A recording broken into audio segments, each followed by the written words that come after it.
Required listening with Amazon Music. Dad music again? The greatest guitarist of all time. Wait, who? Alexa, add this song to a new playlist. Sure, what's the new playlist name? Jack's Intro to Classic Rock. Adding Stepping Stone by Jimi Hendrix to Jack's Intro to Classic Rock playlist. Amazon Music, the simplest way to listen to the music you and soon he will love. New customers start your 30-day free trial at AmazonMusic.com. Renews automatically, cancel anytime. Blog Talk Radio. Caution, the tea is hot.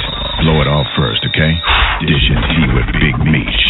Hello, hello, hello. It's another glorious day, my tea sippers, and you know what time it is. I hope you have all of your comfort together because it's time to dish the tea. And your dish the tea, darlings, with Big Meech. Can't wait. Time to dish tea with Big Meech. Time to dish tea with Big Meech. Time to dish tea with Big Meech. Time to dish tea with Big Meech. Darling.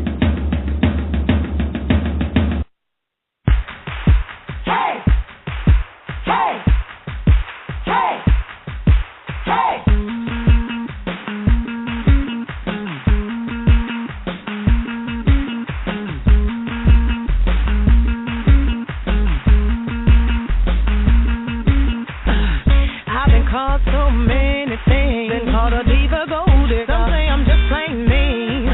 So funny how people think they know me. That's that girl with R. Kelly. Hey, she's after Kanye. Why do they feel they need to label me when half of them don't even know my name and half of them don't even know that I sing? Well, then let me just enlighten you on just who I be. If you're gonna keep calling me out of my name, then you better come correct with how you're labeling me. Call me Gucci, call me Prada, call me Christian Louboutin. I'm a ducking bag, say to you it's Miss Louis Vuitton. Like the Timmy Choo-Choo to the vineyards in Milan. Talk diamonds with your part, that's the level that I'm on. If you're gonna keep calling me out of my name, then you better come correct with how you're labeling me. Hey, hey, hey, hey. How come a girl can't have expensive things? Girl, her man bought that car. Don't he play ball overseas? How come I can't just have my own money? But by the way, his money is my money. I bet you're thinking that I'm Hollywood, when actually I'm just misunderstood. And actually I'm just a girl from the hood who takes records and then makes them the way that they should. If you're gonna keep calling me out of my name, then you better come correct with how you're labeling me. Call me Gucci, call me Prada, call me Christian Louboutin. I'm a ducking bag, say to you it's Miss Louis Vuitton. Like the Timmy Choo-Choo to the vineyards in Milan. Talk diamonds with your part, that's the level that I'm on. If you're gonna keep calling me out of my name, then you better come correct with how you're labeling me. Come on, let's go. Hey, hey, hey. Well, Selena, hey, get it right, get it right. Well, I'm the one that's gonna help you see the light. Better get with it, don't fight. If I did it, I can handle my shine.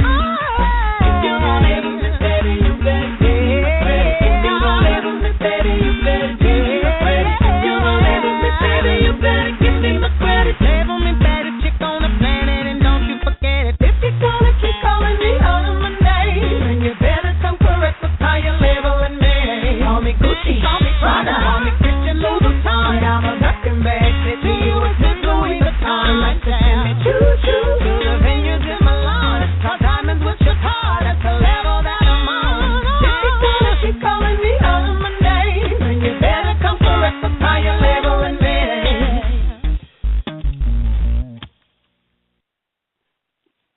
And hello.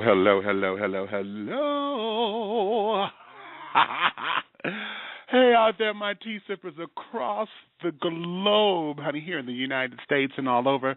Hi to my babies over there in Germany and Italy and the Caribbean islands, and to all those who are in the sound of my voice. Yes, it is another glorious Wednesday, my darlings, honey. You know what time it is, so I know you have all of your crumpets together, because it is time to dish tea, and you're dishing tea, darlings, with Big Meats. Yes, babies. Now, let me say this, because, honey, we are here in lovely old ATL, and I'm sure those of you who are on the news, honey, y'all know that the president and the governor here have declared a state of emergency down here in Atlanta because of what we're all dealing with here as far as the storm coming through. We know we have stages of this ice storm and carrying on. I'm sure if you were following the news a couple of weeks ago when we had the winter storm, the folks got all out of whack for 2 inches of snow and ice and carrying on. And folks were stuck on the freeways, and the kids were stuck in the schools. And, yeah, they ended up spending the night in the schools and things, child, because they couldn't move. The people were stuck on the freeways for 18 or some hours, just on the freeways. Folks left their cars there. They went walking, sliding, carrying on to the nearby whatever, businesses and et cetera, sleeping in the aisleways of the damn CVS's and Walgreens. And they took one particular Waffle House. For those of you who are not familiar with Waffle Houses, they're kind of like similar to the Coney Islands back home in Detroit. They're sitting up here. They done took over and commandeered the damn Waffle Houses and things, and it became overwhelming. And so the children that were there as patrons, honey, got behind the counter and started flipping the damn waffles and things, and taking orders and serving coffee and helping. I mean, it was a beautiful thing to see that the folks were able to give an assist, versus letting that one woman sit up there and try to, take over and try to get all this stuff. And it was peaceful. The folks wasn't all out of whack and this, that, and the other. So, that's what happened a couple of weeks ago. So now, here we are. Atlanta, again, is back on lockdown. Now, for those of us who take public transportation, I am one of them because I don't have a vehicle at the moment. No, that's another story. I'll get into that later. I have to rely on the trains and carrying on. So, they have suspended all of the public services here, at least the buses, and the trains are running on a Sunday schedule. So here's the caveat to that. Darling, most folks, honey, who are taking the trains got to have a bus connection to the train. Ha-ha. So, and with the state of emergency, they're telling everybody don't get on the roads, honey, unless you absolutely have to. So those who have parked their cars, and they park their cars at the train stations to take the trains in, you can't really move because of the ice and stuff that's on the roads. So it really doesn't make sense. They should have just suspended MARTA altogether if they just go fucking close down the city because of the connections. Am I right or am I right? But at the same time, to be fair, because those of you who may be saying, well, hell, I can walk to the train station. When I get off the train, I can walk to where I need to take care of my business. So, for the maybe 10% of children who are able to do that, honey, God bless you, God keep you, because I understand, one monkey don't stop no show for you. And perhaps, that's the silver lining in it, that you're able to continue on and to move forward. So I'm not going to be a complete hater on you, baby, because you're able to do, so go do, and make it happen, okay? So having said all that, yes, I am stuck here, yet again, and, we're going to get through all of this, okay? So this is going to be one of the things that's going to be one of the topics that I bring up is this winter storm and this, that, and the other. So as you all know, for those of you who are listening, we got to preempt today's show. Now, let me say this off the top, and I'll be saying this throughout the day because when you guys come in, I want you guys to understand. Today, we were supposed to have Angie Stone as the guest on the show today. However, she is not able to come today because she's dealing with a death in the family. I got word from her people just this morning as we were preparing to get everything the last minutes on this. Her family is in mourning right now, and they're dealing with the loss of a loved one. So Dishing Tea with Big Meech and all of our affiliates and our sponsors, we're sending Angie Stone's family our deepest sympathies and our condolences. And we have rescheduled her appearance. She'll be here in 2 weeks. So for those of you who are listening, who are calling in to hear Angie Stone today, come back in 2 weeks. Okay. Just come back in 2 weeks, honey, and because we want to give her time to have a little bit of privacy with the family, and so they can have some grieving time and this, that, and the other, so she can come back and bounce back in and be effervescent. And still have her first class mentality, not have that clouded, by freshly dealing with the loss of a loved one. They didn't say specifically what relative it was. However, we all know that death is always hard on anyone. And as you all know, with my family, we are approaching the 1-year anniversary of the passing of my brother. In fact, it'll be next Friday. It's his 1-year anniversary already.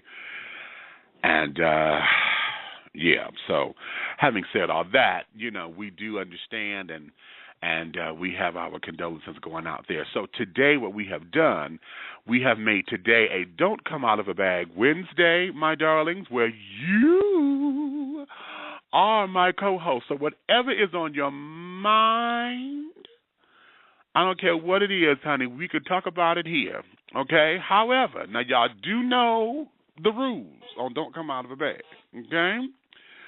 You can talk about whatever is on your mind, okay?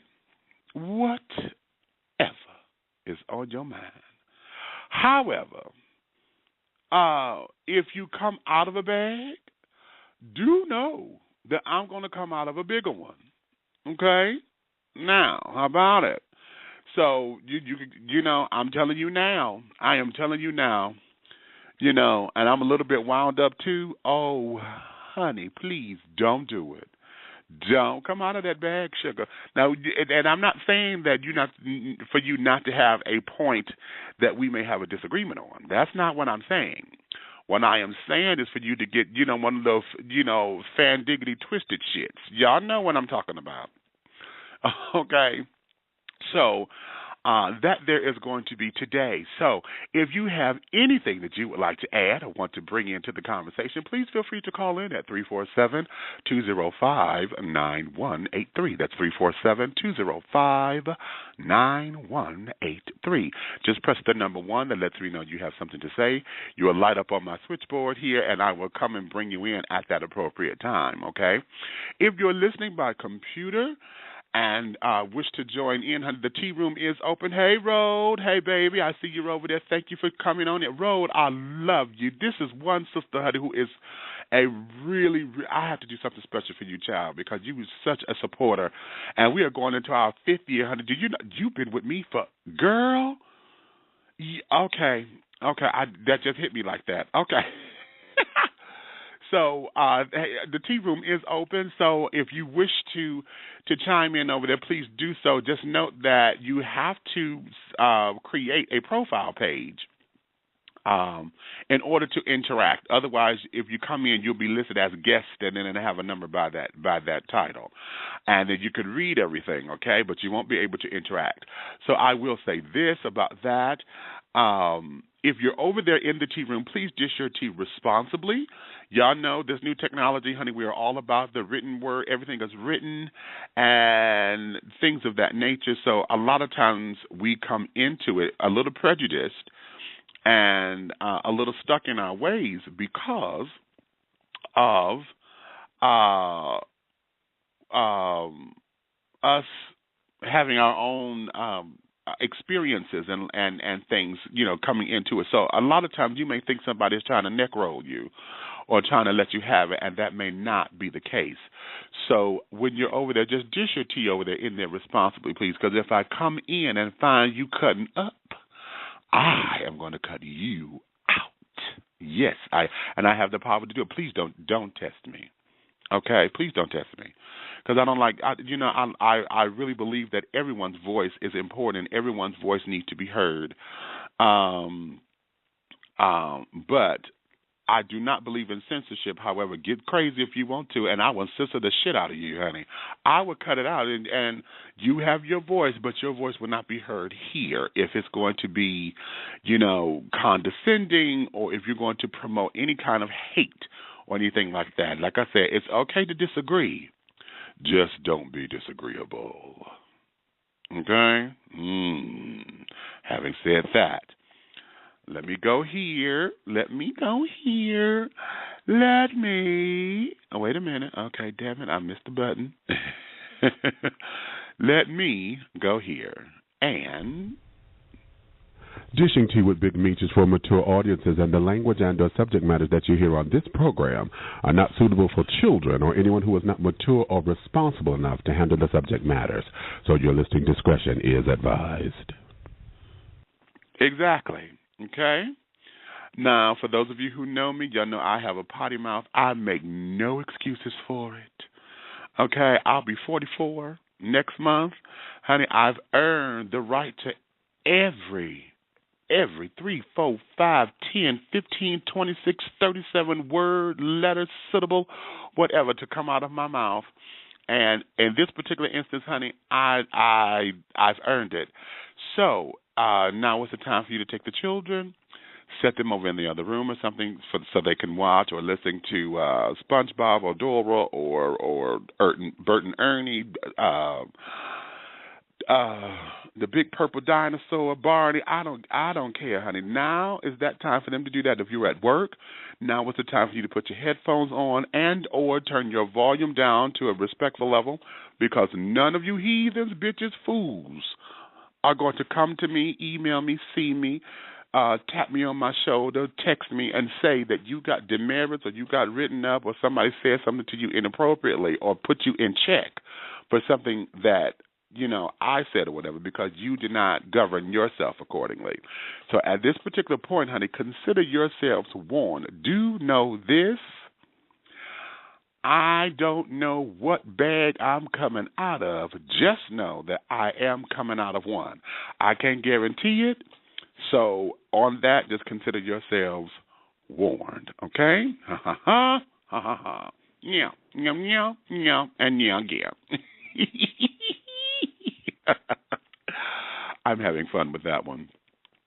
Now, like I said, today is a Don't Come Out of a Bag Wednesday, and before I get into saying the topics that are on my mind today, usually I take a commercial break right about now. However, I'm going to change the format up just a little bit because I did not get into my special announcements before we do the commercials, and I want to make sure that I let everyone know what is going on. I'm going to start with Big Boy Pride. For those of you who are going to Orlando, Florida this April, April 3rd through the 7th, registration, we are now entering the late registration hour for Big Boy Pride. So you want to go to www.bigboypride.com for more information. Registration now is at $165 for your registration, and then you still have to book your room or whatever. So make sure you go there and to make it happen, okay? I told you that I was not going to announce whether or not I'm going, because every time I said and made definites, I ended up not showing up based on health reasons. However, let me put this out here now, because I just had some things happen, and I will not be able to make it there this year yet again. So it's fucking with me right now, because I had made plan. I was hoping to surprise everyone and just pop up. However, I will not be able to attend this year unless something happens. Now, again, maybe it may have the opposite effect, because I'm putting it out there that I'm not coming, honey, perhaps. But right now, I will not be able to attend the festivities yet again. Oh, that's disturbing me. However, Go to bigboypride.com for all of your registration needs, and make sure that you get it in, honey. This is for those of you who adore the man of size, honey, and all that he has to offer. Okay? Hey. Okay. I need for you guys to understand that right now I am in the fundraising processes of getting my play, my vision, my baby up and off the ground finally. We are doing No Time for the Pain. We are looking to open this July for summer 2014, and I need for you guys to help me make my dream turn vision into a reality. All it takes, people, everyone within the sound of my voice would just donate $1. $1. We can all add up. I got 5,000 Facebook friends, and I have 176,000 listeners here on the show. If everyone would just donate $1, we can get it and we can make it happen. Everybody could get paid, and, we can have a spectacular showing for No Time for the Pain. So for more information on how you can help us do this thing, please go to the website dishingtea.com. Click on the tab that says Let's Dish Tea, and when you go there, you'll be able to click on the links and get information on how you can help us make that happen. Okay, words would not express my appreciation for you for making this happen and this, that, and the other. We also have other avenues that you can partake if you want to come on out and be a supporter. We have sponsorship packages available. And we have, in fact, we have a $200 sponsorship package that's going to be of use to each and every one of you. For those of you who are business owners, because we have the Arts, Culture, and Entertainment 2014 package where we're going to have television advertisement, we're going to have print advertisement, and radio advertisement.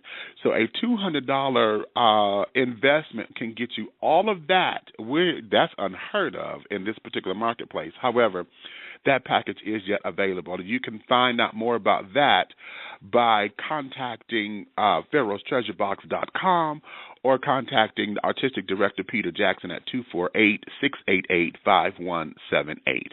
That's 248-688-5178. We're also looking for poets to come on out and get involved in the Shop Nibble and Network Old School Bazaar. We have that's for the Art of Poetry that we're looking for the poets for. The Shop Nibble and Network Old School Bazaar, we're looking for the vendors and everything for that as well. So for the poets, this one is coming up starting next month from March 8th, 15th, 22nd, and 29th. The Art of Poetry featuring the host poet John Trimble along with the Masters of Ceremonies, the legendary Jesse Peck.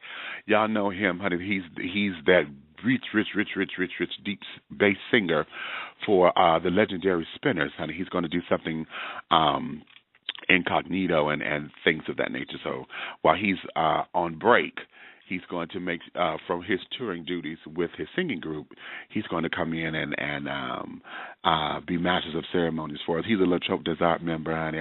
We love you, Jesse. We love you. I affectionately call him Voice. So again, for more information for the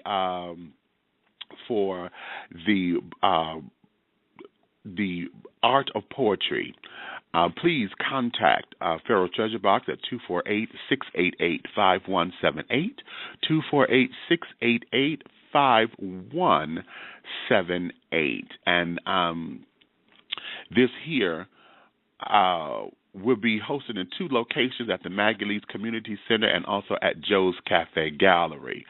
So, for more information, if you want to be a poet, to exercise your poetry and to recite and to let folks know what's going on, this is the spot for you, okay? So having said that, my palate is getting wet. or dry rather, so let me wet it. And then when I come back, we're going to get into this, and I want to hear from you. So again, 347-205-9183. 347-205-9183 is the number to call. If you have whatever is on your mind, honey, you are my co-host today. And when I come back, I'm going to tell you what's on mine. So either you can pick up one of my categories, or we could talk about whatever is on yours. So after this, we will make that happen. So let me talk to you in just a few seconds, okay? All right.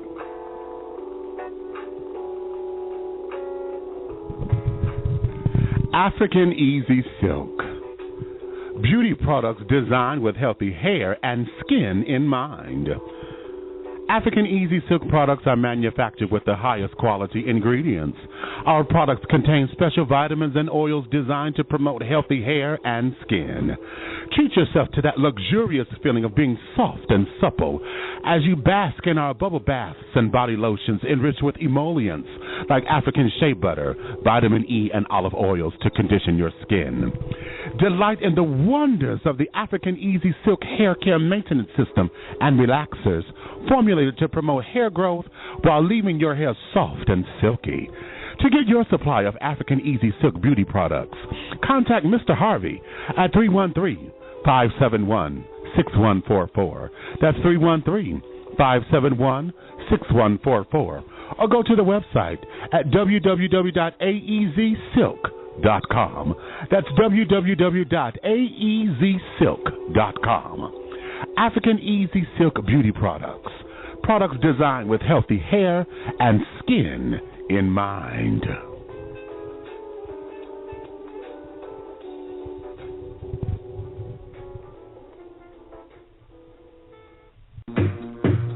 The Caribbean American Boys Entertainment. We specialize in jerk and conch food catering, party promotions and emceeing, entertainment with the Caribbean swagger, island fever on the mainland, bam bam. We also provide customized tour guides through gay-friendly Bahamas to all the hot spots of dining and club life events. Mr. Silvano T. DeMarco is the founder and CEO of the CABC. For more information, please contact him at CaribbeanBoysATL@yahoo.com. That's Caribbean Boys with a Z, ATL, @yahoo.com, or on Facebook at Facebook.com/Silvano T. DeMarco. That's Facebook.com/Silvano T. DMARCO. Caribbean American Boys Entertainment. Island fever on the mainland. Bam bam.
And we are back. If you're just tuning us and would like to come in on the conversation, please feel free to call 347-205-9183. That's 347-205-9183. Press the number 1 and it lets me know you have something to say, and I'll bring you in at that appropriate time. And again, I want to let you know, if you're just tuning in and missed what I was saying earlier, today we were going to have the iconic, the first class mentality sister, honey, Miss Angie Stone was going to be our guest today. However, she's dealing with a death in the family and is taking care of that particular business. So we send our condolences out to Miss Angie Stone and her family, and her interview with us has been rescheduled for the 26th of February. So in 2 weeks from today, she'll be with us. We want to give her time to just to relate with her family and handle the business at hand. So our condolences are going out to her today. Now, having said that, we've turned this into a Don't Come Out of a Bag Wednesday. This is no time for the pain, honey. A Don't Come Out of a Bag. Okay? And y'all know the rules. Okay? Y'all know the rules. Whatever is on your mind, you can express it right here, right now. But here is the caveat to it all. You could talk about whatever is on your mind, but if you come out of a bag, I will come out of a bigger one. Okay? Okay. So you can talk about either what you have to talk about, or here's what's on my mind this time.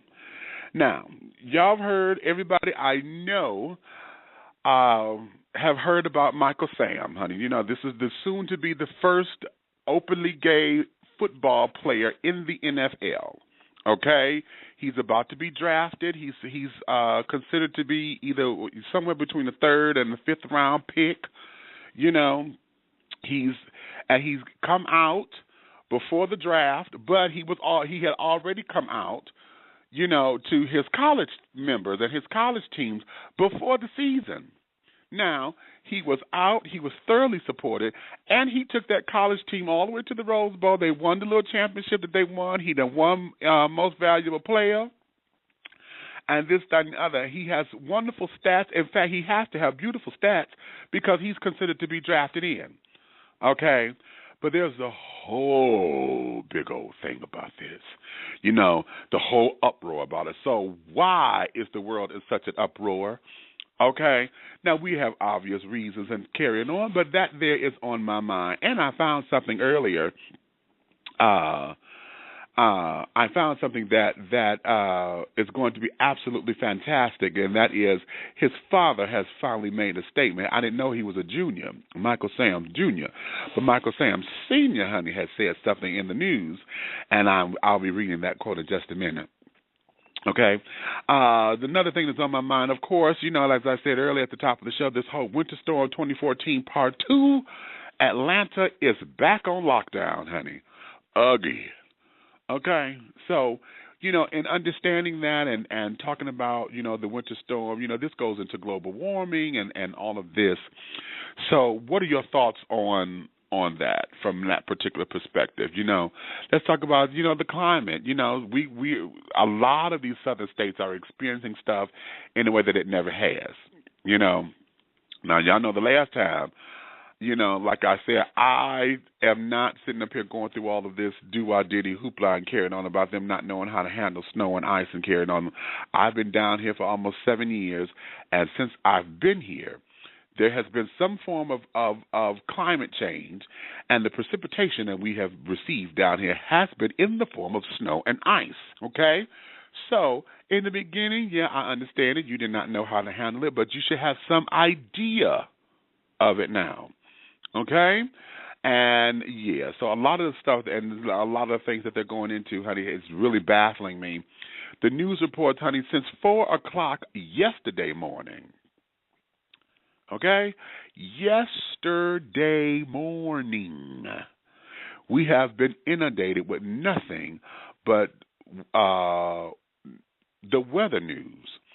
I would say minus maybe 7 hours, okay, collectively, maybe, The television has been nothing but news, okay, about the weather down here. And they done talked about this storm coming. They done talked about it. They done talked about it. They done talked about it. They done talked about it one more time. And they still talking about it. And I'm like, okay, you know what? This is about to get on my damn nerves. Okay?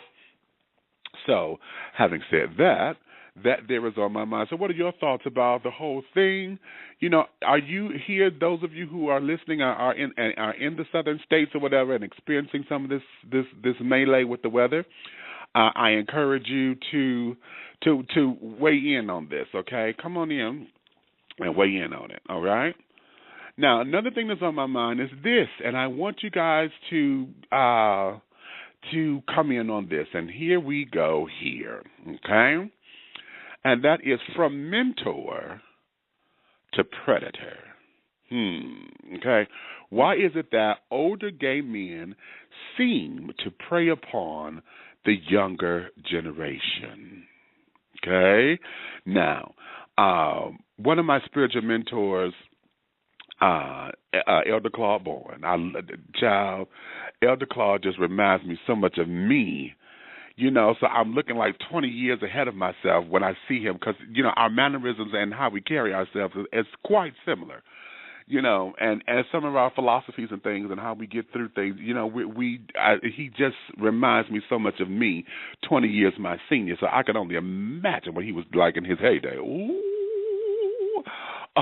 okay, before I got here on the planet, child, I'm just imagining. So, We're in the process of creating workshops and things that's going to address some of the issues revolving around being over 40 and in LGBT culture. Because as superficial as the culture is, the culture itself does not facilitate the older gay individual, particularly older men. The lesbian community seems to have a little bit more together because of that sisterhood. You know, that's a woman's thing. That sisterhood is so built and is so strong to where everything, they keep wanting to say this is a man's world, and it really isn't. It's a woman's world. It's just ran by a man because a woman can float through here and do any and everything. There's always some support here. She could get this. She can get that. She can find this. A woman can get through this motherfucker, honey, and lovingly. Men, on the other hand, you know, we just don't and we can't without any kinds of caveats and upsets, you know, and because of what society has said men are supposed to be. And now when we talk about LGBT and being gay male, you know, particularly African American, you know, or persons of color, which is adding to the pot of it all, it just seems as though once we get into that particular stage of the game, you know, there's a lack somewhere. Most of us have outgrown a lot of the stuff at the clubs. You know, you've outgrown it because you did it. I know for me personally, you know, when I was younger and first coming out and this, that, and the other, child, if the club was open, I was there. There was a point in my life, honey, I was there 7 days a week because there was a spot everywhere to go. Monday night was Bookie's. Tuesday night was the gas station. Wednesday night was Todd's. Thursday nights, honey, we was going down to it was Crazy Craig's on the door. Friday was the door and the Boston. Woo, the Boston. That damn hole in the wall. Okay.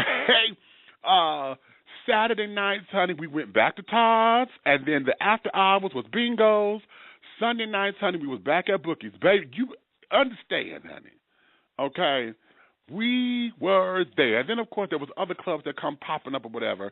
You know, the Cave, Midnight Sun, you know, and a number of, oh, God, Shoppers, oh, God, what's the name of it, right? It's downtown. I can't think of it. Downtown. Oh, good evening. Times Square, that's the name of it, you know. So we had all these different places that where there was a club, I was there. But now, you know, that I've outgrown all that, some of the silly shit or whatever, I've calmed down or whatever. And it seems as though most of us are probably in that stage of wanting to settle down and don't know how. Because we've lost a lot of friends. Either we don't hang around the same people anymore, some folks have died off, Some folks, you know, we lost contact or whatever, or you know, we've just grown apart. You know, those who are still single versus those who got husbands. Okay, and carrying on. So you have that dynamic to contend with. And then you start to contend with your own mortality. If everything around you, you know, all your good girlfriends or all your good Judys or all your whatever, your running partners, your road dogs or whatever, if they've all died off, you know, then you start to worry about your own mortality. And then that fear of, oh, my God, I'm going to be by myself starts to settle in. For those who cannot handle that and have not gotten over that and have abandonment issues and have this issue and have that issue, we have a lot to contend with. So what happens? The younger generation come on in. Okay? You see this fine little tight little thing, honey. Okay, body beautiful, pretty, whatever the case may be. I'm into big boys, honey. So, you know, they coming up, you know, big old fat asses, honey, little belly on them, honey, nice old man tits or whatever, just the tickle of my eye. So they end up being 20, 22, 25. Don't know nothing about life, just getting started, really, you know. So sometimes we go in, we want to do the right thing, and then we want to mentor them and make sure we pull their coattails, make sure they understand the ropes, you know, because they're green, you know, and then showing them how to be free without being wild. But we all know that that wildness is a part of it because they're learning themselves. They got to exercise that freedom because they never had it. They don't know it. So they get a taste of it. What happens? They go all out. But then it becomes when you want to mentor them, but instead of mentoring them, now you're trying to seduce them into your bed, seduce them into your clutches, okay? And I say it like that because what ends up happening a lot of times, the older generation take these young boys, fuck with their minds, and then throw them back out there as if they just spit them out, just regurgitating them back into society. And so then you end up creating this whole big old thing of, you know, now the young baby got to process all this mess, okay, which then starts to cycle all over again because now they've been hurt, they've been jaded, and then it starts that whole cycle of how they respond to it, how they react to it. And then you, like I call on your fountain of youth kick, sitting up there with these babies, and then instead of you molding them, you throwing them back out there and go on to the next one, who ends up being a Judy to the one you just kicked out. So now you causing a rift and shit between them because you cruising her trade or you doing whatever that is. And so now instead of you just kicking back, you sitting up there making all this happen because, you know, instead up there you got sugar daddy syndrome. Now you sit up there buying them, you know, and that's cute. I ain't knocking you if you do that because I like to spoil mine too. But there is a parameter and there are guidelines unspoken. I'm saying that like that because, you know, you have to have some sense of decorum and you have to know how to treat these babies. You don't want to sit up there and treat them the way you were treated because you're not doing nothing but just, you're not even filtering the hurt. You're just rehashing the hurt, you know, or recycling that. So that there is that from mentor to predator. And, you know, that's a big one. That's a big one. Okay? And then what else is on my mind? Let me ask you this. What would you do if you or your sister or somebody, you are engaged, okay? You've been engaged for 7 years. 7 whole years, okay? You come to find out that 5 of those 7 years, your fiance was having an affair with your twin brother. Okay? Now, here's the nuance. Not only did you just find that out, but now you're finding out that your twin has become HIV positive. Okay? You then go find out that you are pregnant and HIV positive. what would you do? Let's talk about that. In addition to all that, for those of you who are in here, okay, and I seem to know that here in gay culture we have a hard time with this one. What would you do if you found yourself attracted to a female impersonator, a drag queen? Not so much as a trans woman, because I'm gonna get into that differently. Because see, that's a whole different nuance.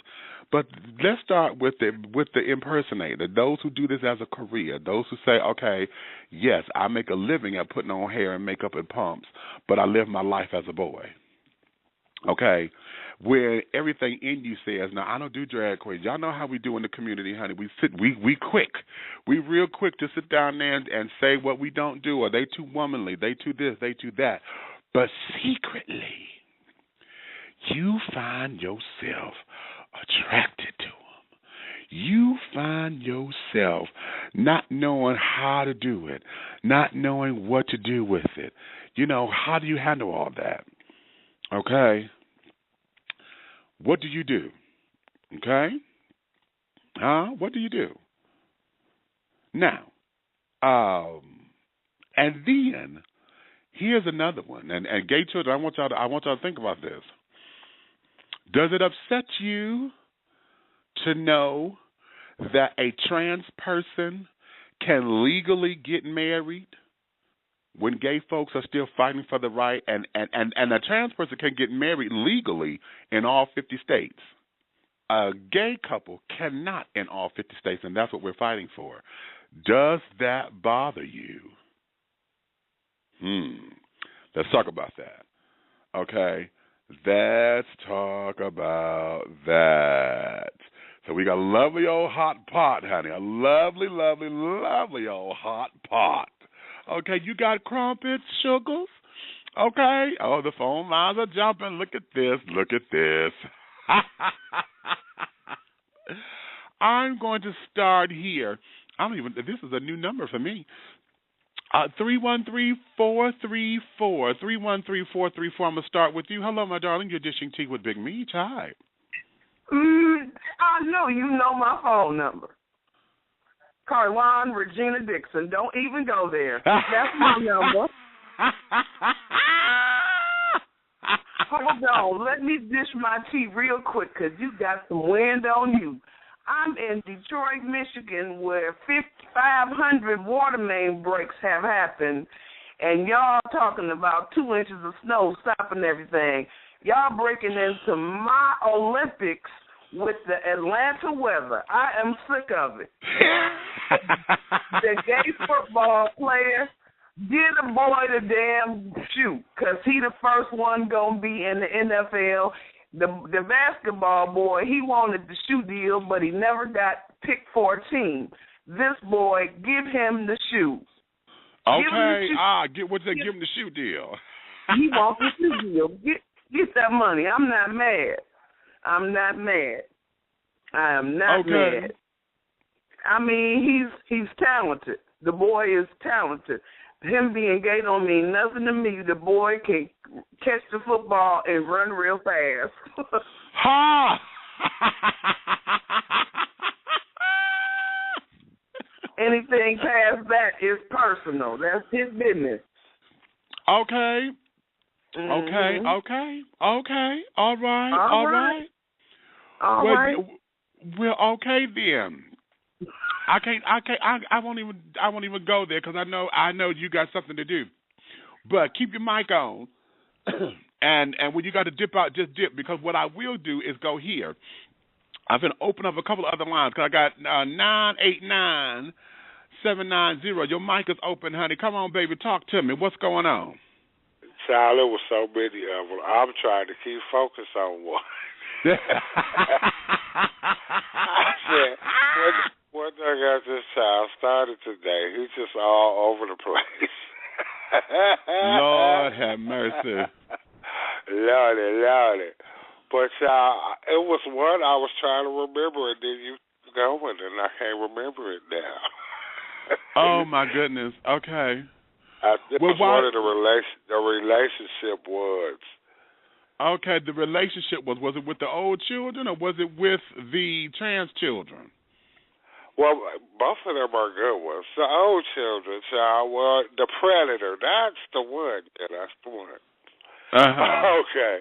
Well, first of all, the children don't keep a focused mind. They go in talking about being a mentor when they knew in the first place that's not what they was trying to be.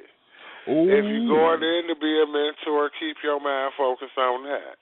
Don't you do we it? Family now. We family now, okay? Once I see that family trap, we can't cross that line.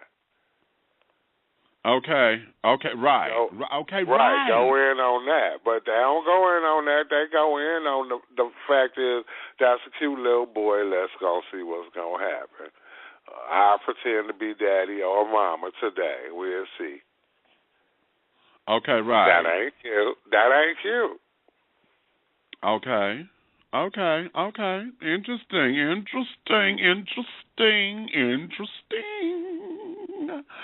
Okay, wait a minute. Hold on. Let me go here because okay, I got 313-772. I'm coming to you in just a couple seconds, sugar. Because in the tea room, let's see, dear Big Meech, I'm sure you heard about the young man from Cass Tech High School who body slammed the security. Where, as I understand, they are going to charge him with 2 felonies. I didn't know they were charging him with 2 felonies. Have you heard this? I knew the story. See, let me tell y'all, because I heard about that, and that was one that I had got in on Facebook on, in the group. Is it You Must Be From Detroit or one of them damn Facebook groups? And this here, baby, we were going around robbing with this one, because we had like 570 different inputs on that. I mean, everybody going. My thing about that is this, and see, when I first started talking about that, I had not seen the videos, okay? And being that I've worked in the school system as a security officer, and I've worked where we were dealing with troubled youth. Okay, this was, in fact, they wanted to disguise it up under the adult education programs, which I can't stand because they're not. However, and that's the second chance high schools. Either you go to school or you go to jail. For the most part, a lot of the students come up in there under that guise. And like I told them, sometimes you have to flex in order to get the respect of the students, because half of them coming up in there big as you.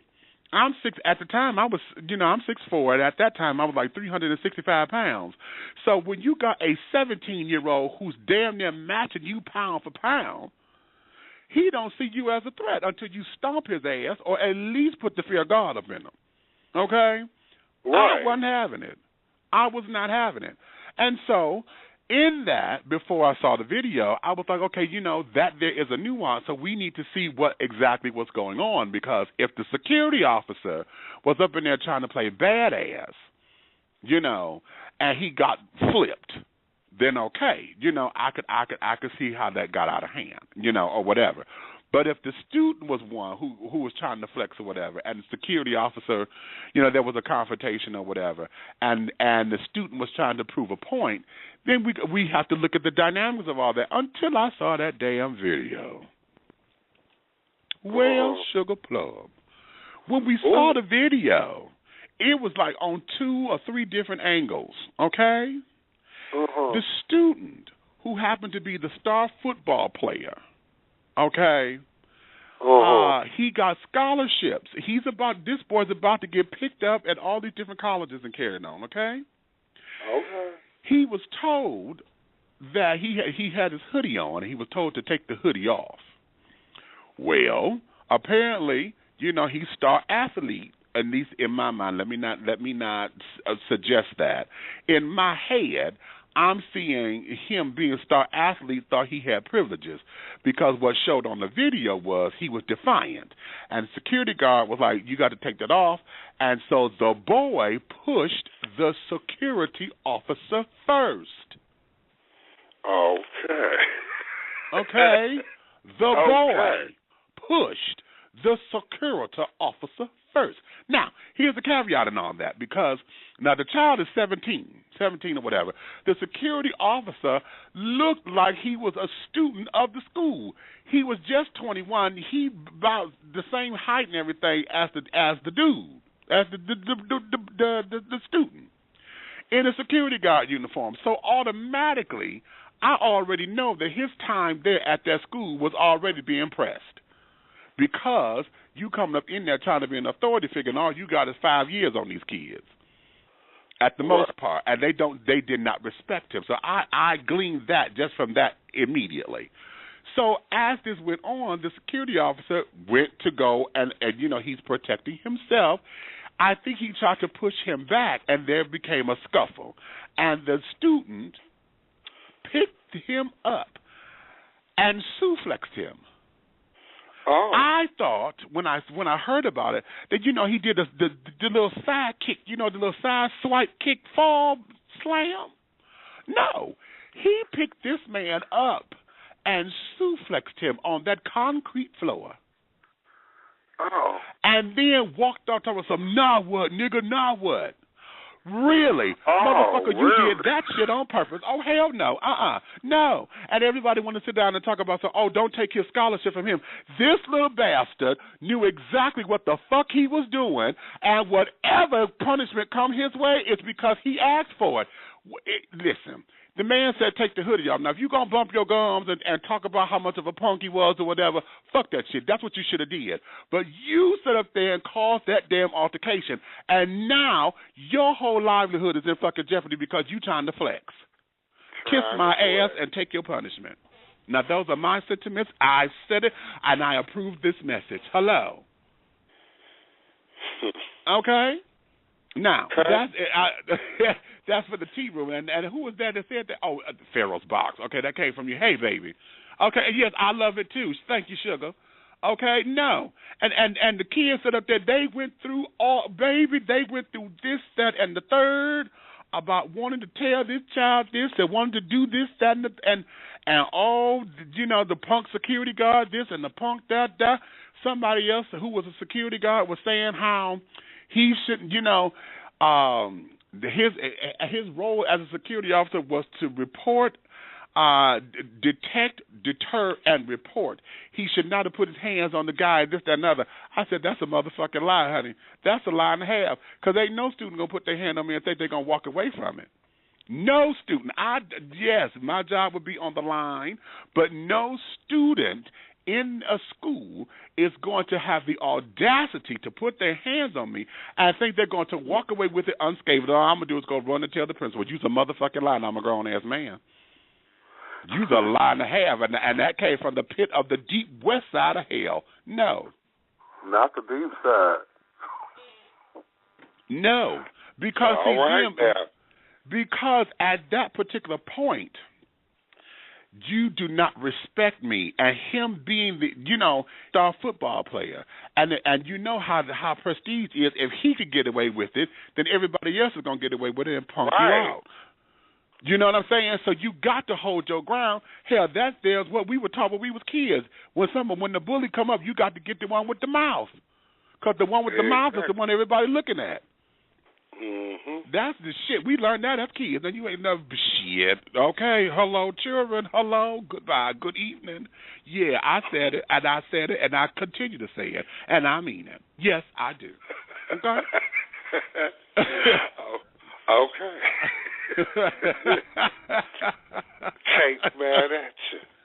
No, child. And I got it. I understood when the children were sitting up there, they wanted to, defend his scholarship. They were like, well, here we go. Y'all trying to take another black man's dreams from McKenna. Ain't nobody trying to take shit from him, honey.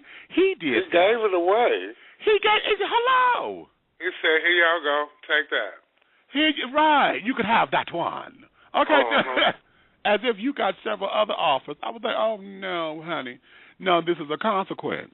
And then, as the story, because it made the news in Detroit, because they did a little research. Then they come to find out, they said in the news report that the boy was going to be sitting out on a few games anyway because of his temper, because he had hit someone on the opposing team. Now, that sounds kind of frivolous, but here's the point that I'm making on it. I said, wait a minute. Football is a game of hit. That's all y'all do is hit, tackle, throw. So for you to get benched because you hit somebody, you knocked the fuck out of them illegally. Right. You done did something to where it caused some kind of trauma or something or another. And for you to get benched, that means that's a penalty, honey. No. So you got a history of this? Right. Really? Okay. Thank you. Yeah. Thank you. Okay. Now let me go here. The topics are hot, honey. The topics are real hot. Because you made the beautiful point of the children understanding their boundaries. If you're coming in as a parent or whatever, then that's where it needs to be. Now, let me add this caveat because, see, here is me. Y'all know that, well, y'all don't know. Being a quote-unquote parent in gay culture, I have two sets of kids, okay? My first set, were the ones that I mentored. They were the ones who, I put up under my wing and carried on to make sure that they wasn't making, I didn't want them to make the same mistakes I did. Not that I could control that, but that was my MO, to guide my kids properly, making sure they become the best that they can be, making sure that the world did not see them as just gay folks, that they could do and aspire to do whatever, keep them away from the shady bitches so they don't end up in damn jail, and this, that, and the third. How I did, well, my children will have to tell you about that because, whatever I did for them, I don't know what I did. It would have to be their testimony because, I could say what I did, but they have to tell you what it meant to them. Because I don't know what lessons stuck out. I don't know. But I know what that was for me. My second set, since I've been here in Atlanta, I became Big Daddy because we were sexually involved. So it started off that way. And, then it became something different. You know what I'm saying? And in that, us becoming romantically involved with one another started to back off more because now I am actually, shaping, molding, and all of that. So I began to see things a little bit differently. You know what I'm saying? But if it happens, it happens because that's where we have established that. So in that aspect of it, this particular set was not something that I went into trying to seduce them to and then send them out into the world. It's more so now that it's kind of like they have, they've grown up and they flew the nest, and now you have that I got to let them go shit. You know what I'm saying? Because they got their own friends. They done found this, found that, this, that, and the other. One of them, he's in a relationship now. Another one, he's pissed off at me. Kind of like how folks move out of their mama's house. I'm getting my own shit. That kind of thing. I got my own house. I got to do what I want to do. I ain't got to listen to your rules, and I ain't got to hear your mouth and this, that, and the other. Yeah, I got that one there. Okay. So this particular set for me is that way. So I don't want to come across like some kind of hypocrite when I address this particular issue because I have been sexual with that particular element.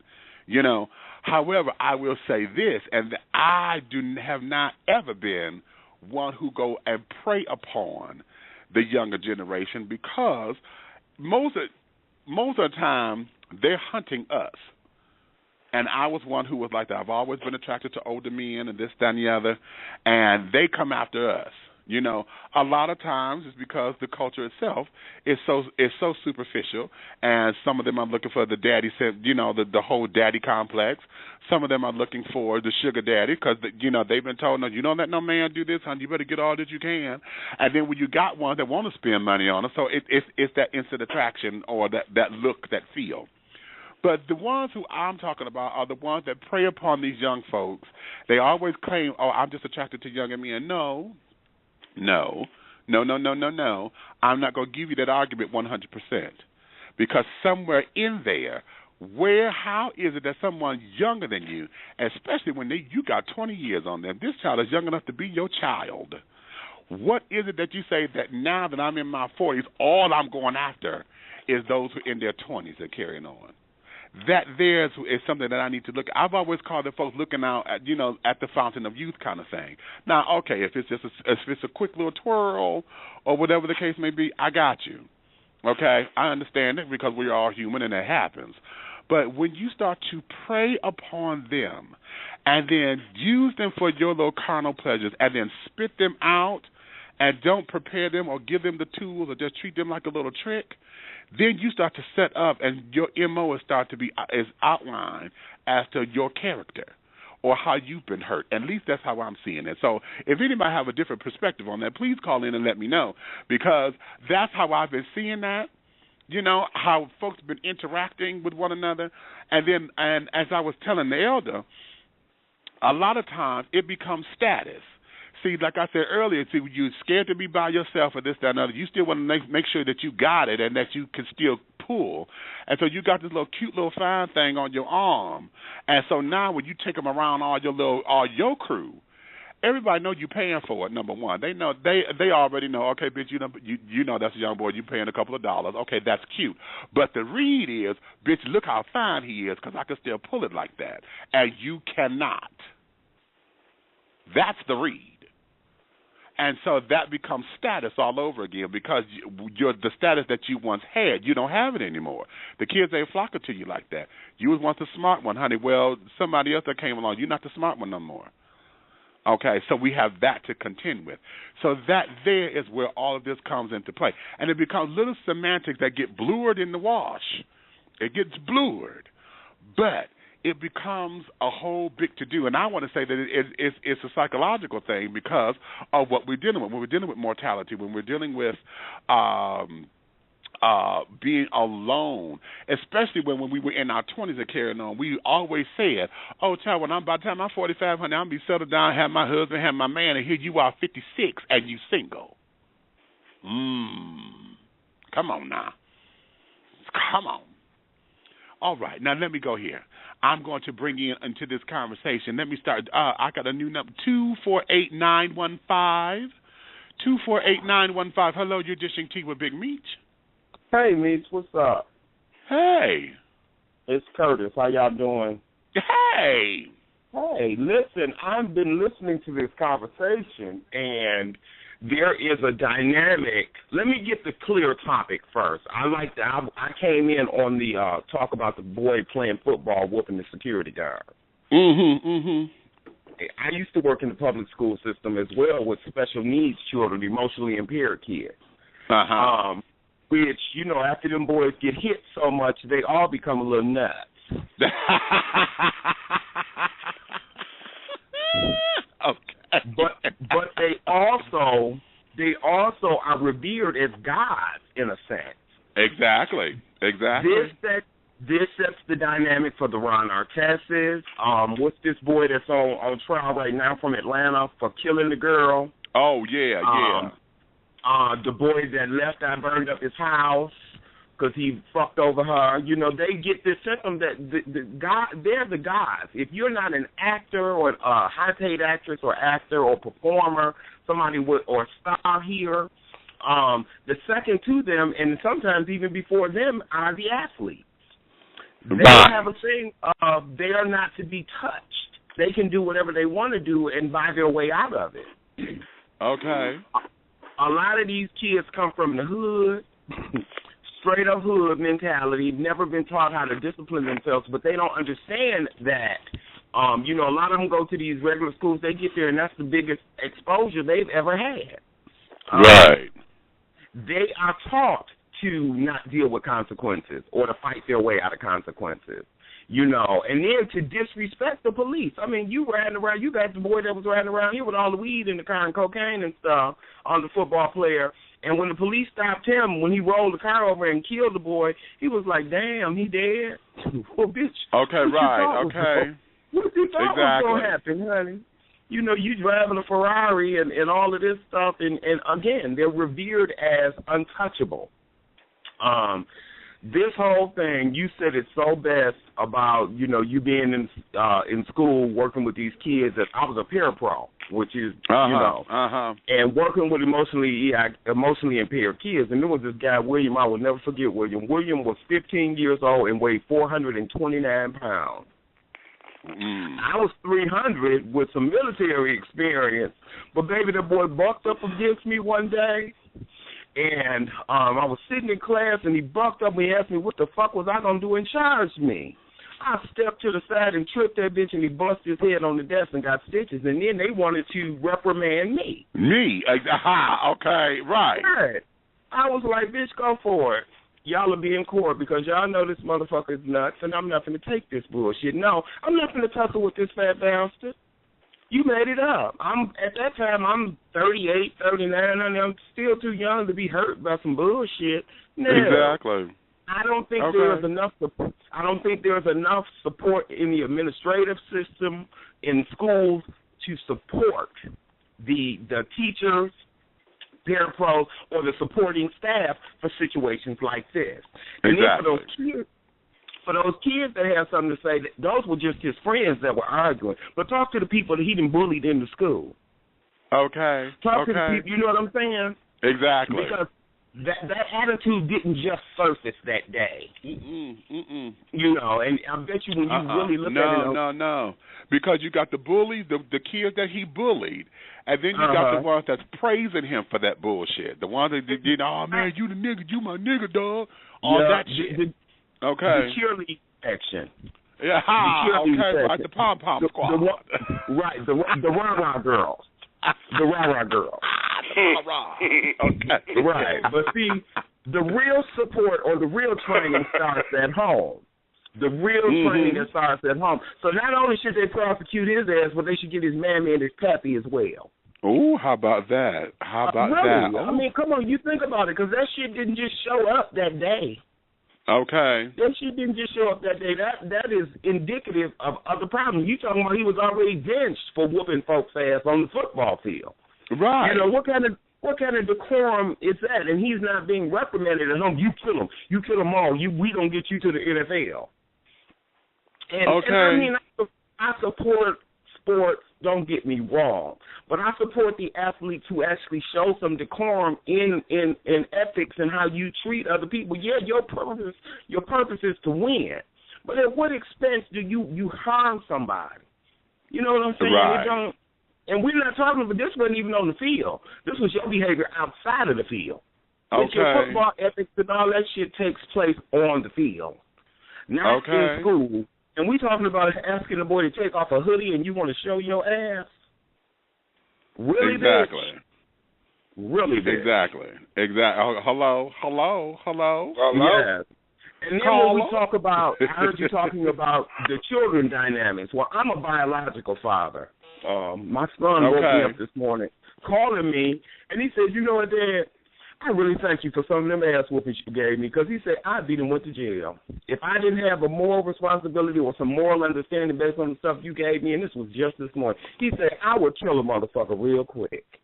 Okay. And I guess, but at the same time, I took it as praise and God saying you did something right. Right. These kids today, a lot of them don't have that. You sitting there smoking crack with your mama. Or you sitting there drinking with your daddy, or running threesomes on bitches with your daddy and with your daddy. Right, with your daddy. Would you say that? You know what I'm saying? I mean, where is the spiritual foundation in the family? And they want to talk about curses, generational curses, and all this kind of stuff as it relates. But all that shit starts at home, honey. The first village that takes you is home. Okay. If you in a fucked up village, honey, where you taught to eat the guts without cleaning them, something's wrong, man. Well. You know, right. Or you're taught to take, you see a end to take advantage of the first thing that comes your way that means you some good, and you ain't bright enough to discern it, something is wrong. Exactly. So ain't nobody took shit from that boy. He gave it away, and I think he shouldn't get no scholarship. because that's just indicative of other problems along the way. Along the way. Exactly. And see, one of the things that I feel, too, because we end up praising these athletes, you know, as we see all the time, you know, the athletes and carrying on and those who have become, you know, the elites or the untouchables or whatever, they start to feel they are privileged and they have no recourse for bad behavior. Ill behavior.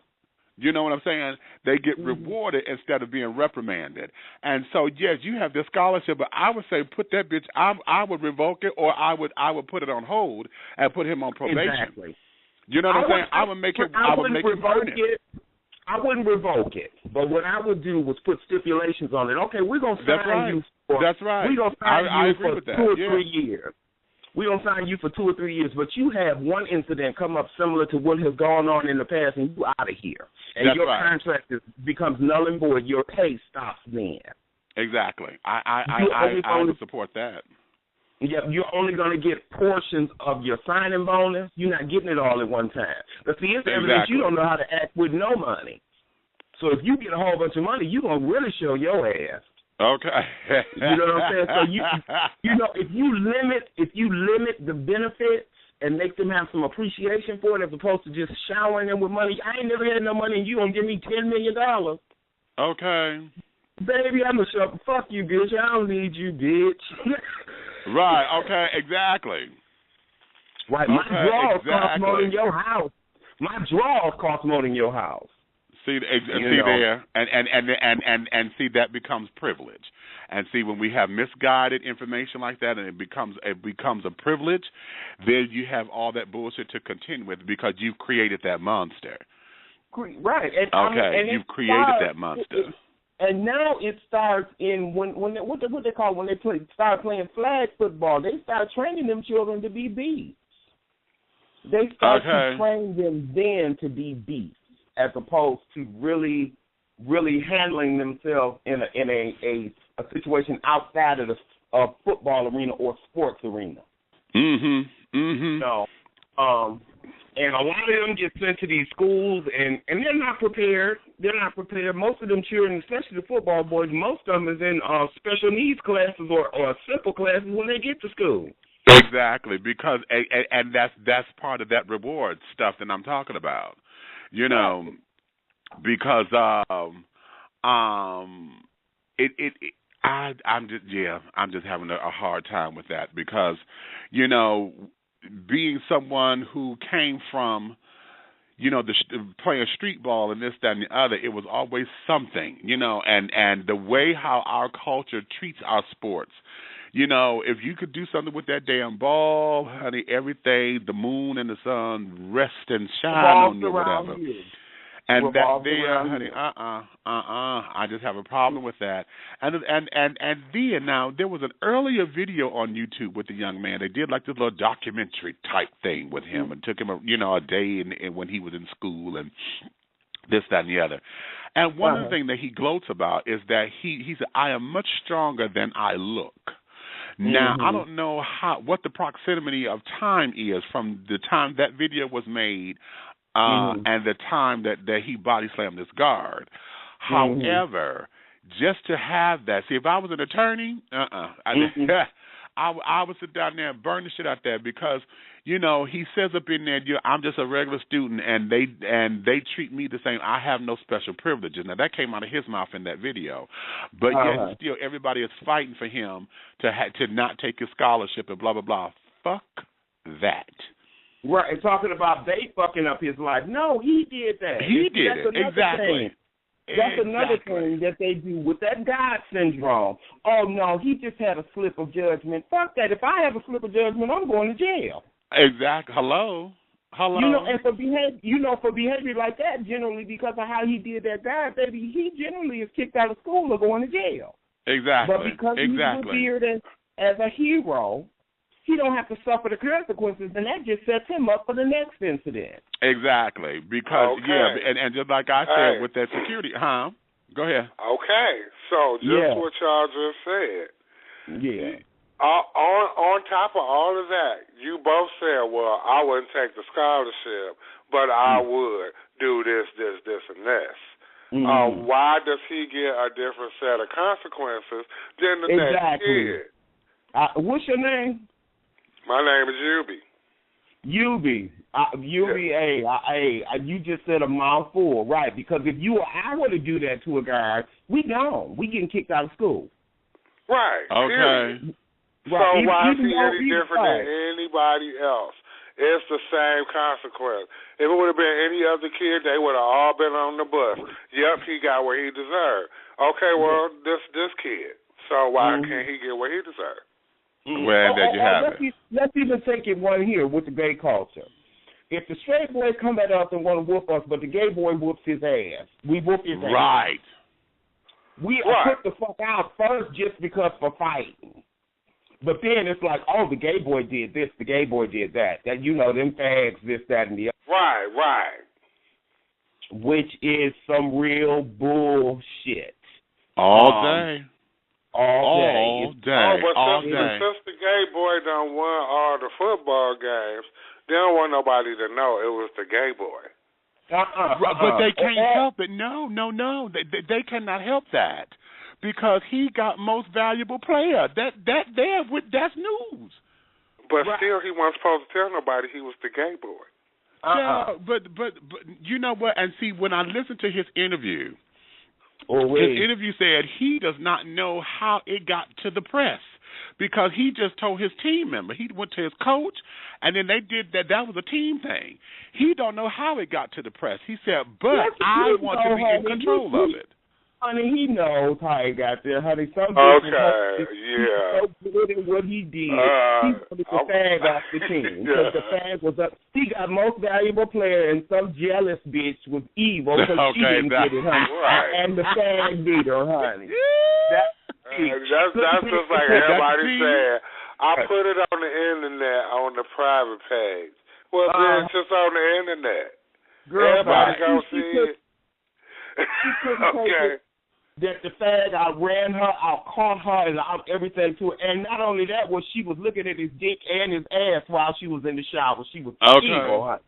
Because she realized she could be gay, honey. Okay. Now, wait a minute. Let me read this comment from his dad, because his dad is quoted of saying this to the New York Times. I'm reading this from Rollout Magazine. Okay. Michael Sam has gotten overwhelmingly positive support since announcing that he is gay, but his father is struggling with the news, according to a published report.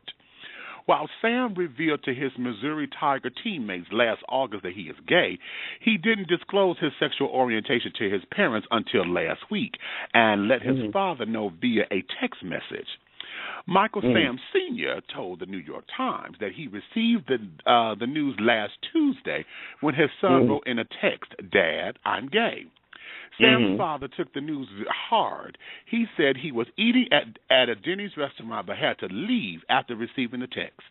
"I couldn't eat no more, so I went to Applebee's to have drinks," Sam Sr. told the newspaper. I don't want my grandkids raised in that kind of environment, quote unquote. Sam Sr., who also says he's old school, shared that the idea of a gay player in the NFL bothers him, even when the person is his own son. He also said that late Hall of Famer Deacon Jones, the leader of the Rams' fearsome foursome, who is credited with terming the word sack, is turning over in his grave. Sam Sr. quickly added, however, that he loves his son and hopes he makes it into the NFL. As a black man, we have so many hurdles to cross. This is just one he has to cross, Sam Sr. told the Times. I support that. I support Sam for having the balls to come out. Yeah. But like they said on TV, they said, well, honey, what's new? We knew that already. Right. His teammates said they knew. And it's really ludicrous for everybody to think he's the only one. Right. Well, that's just it. See, that is it. And that's why I'm having such a problem with it, because he's announcing it. And like I say all the time, 404-861, I'm coming to you in a minute, sugar. Let me make this point. One of the things that I got into this for 2 days. I've been on Facebook in this particular group, and I think I was the only openly gay person in there. You know, because everybody was just slamming and slamming and slamming. His name is Black Rose, and he's a singer with Levert too. Okay. And for those of y'all who don't know who Levert 2 is, that there is just Mark Gordon, who was original Levert member with Sean and Gerald and all of that. Well, you know, we lost those two, so Mark is still with the group. So he's you know, they're moving on and all that. Mark was a guest on here on the show, but anyway, Black is his singing partner. So Black put up there that, you know, he feels as though everything should be private. You know, that he didn't have to reveal all that, because that's a personal thing and this, that, and the other. And one of the things that got me, damn it, everybody always want to throw God up in here. Well, you know, this is, you know, the first thing they say is, I'm not casting judgment or nothing, but if we look at this the way God sees it, then, you know, we have to look at it from that. But you know, I do love the man, and I said, now, child, you done went too many damn butts up in here to say that you ain't judging shit. Right. As soon as you Number said one. The first but you started judging. Exactly. Everything after but is a judgment. But I've always been told everything after butt is bullshit. It's bullshit. It is. Or everything before the butt is bullshit, because what the butt is where you actually your thought. Right. And my question is this: my question is this: for me, coming through school and coming through college and coming through the military, the one that's always fagging you to death is the one who is wants the to one. Is the one that want to have you. Thank you. Now here is also something that I put up there in that group along with everything else, and that is the elephant in the room is men, straight or heteroattractional men, do not want to deal with the issue that you are going to be treated the way you treat a woman, or a bitch in your words. Because, see, now, like I say about gay culture, as long as straight people have the stereotypical queen, that's why they exist, because straight people need something to identify, to say, oh, that's gay. Oh, that's gay. That's gay. Okay? Oh, that's not me. But, exactly. But and then in the same breath of saying that, of how they want you to be so personal, they want you to keep it to yourself. You know, what's in your bedroom is in your bedroom. All right, fine. So now here I am. I'm Joe Blow working on the car. I'm sitting up here playing football or whatever. I've never discussed anything about me. Okay, but it becomes worse in the straight man's eye, because now after all this time, what the hell you mean after all this time, man, you going to tell me some bullshit like that? How can you be? Man, you tricked me. How in the hell am I? So now it becomes worse, because now you think I've been living a lie. Well, how high with that is the ones that's doing all this screaming about you, like tricking me and all of this, their booty holes is as big as your listening audience. Huh? Well, how about that one? And and then on top of that, like I said, a straight man does not want to feel as if he is going to be, quote-unquote, bitched out. Straight men feel that, you know, the way how they catcall women and look at women and oogle women and this, that, and the other, they feel as though that's natural and it's supposed to. Women don't ask for that. That there is a quote-unquote accepted practice, because it is supposedly natural. But a man, he sits up there and to sit up in his mind, the first thing everybody comes to, if y'all paid attention to everything on the news, everything about everything, is how do you feel about showering with a gay person?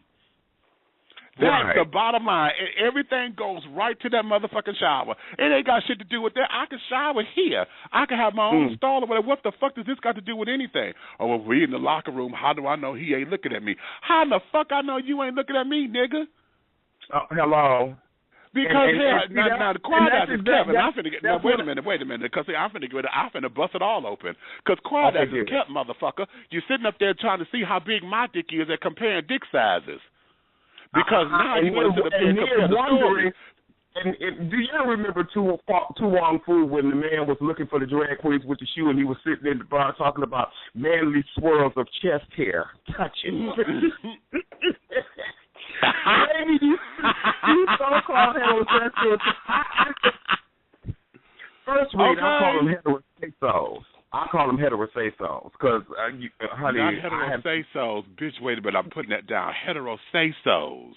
Yeah, they're heterosexuals because most of these motherfuckers, if the lights is off, honey, as long as they dick getting sucked or they sucking dick, they don't give a fuck who was bad.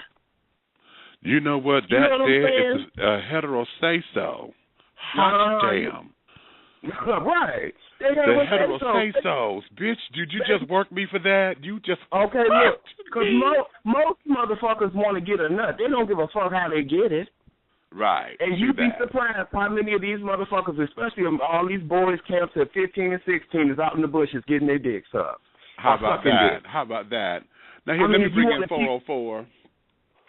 404-861, you've been patient and holding on, my darling. Come on up in here. I know who this is. Oh, yeah, we need this voice anyway because this is someone from the youth.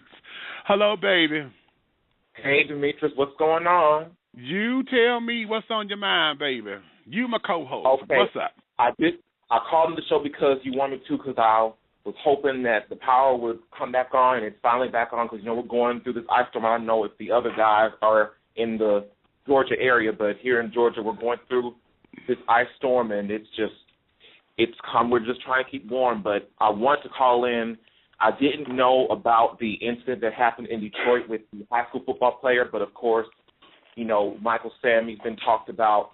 But I wanted to really talk about the issue that you brought up in regards to the older gay men preying on the younger gay men. And this is what you just said. It was very personal for me because, Demetrius, as you know, and I'm Frederick, by the way, for those who are also on the line with Demetrius. It's a personal thing for me because I went through that. It was around 2011. It was the spring of 2011, and I had my first full-blown sexual experience with a man that was 24 years older than me. He was a few months younger than my own mother. Oh, no. Okay. And for me to be, and the point that you brought up is like, I understand, we're in a culture where sometimes, you got, in the heterosexual world, you got, older women are with the younger men, kind of like the Demi Moore, Ashton Kutcher when they were together. And it became somewhat of a trend. Mm-hmm. I don't get how that will become a trend. To me, if you're attracted to somebody, I don't think that, to me, that's a normal occurrence. If you're attracted to somebody, you want to get to know somebody, that's just a normal occurrence. I don't think that's, a trend. I don't think it's anything where it's like, I don't think it's anything special.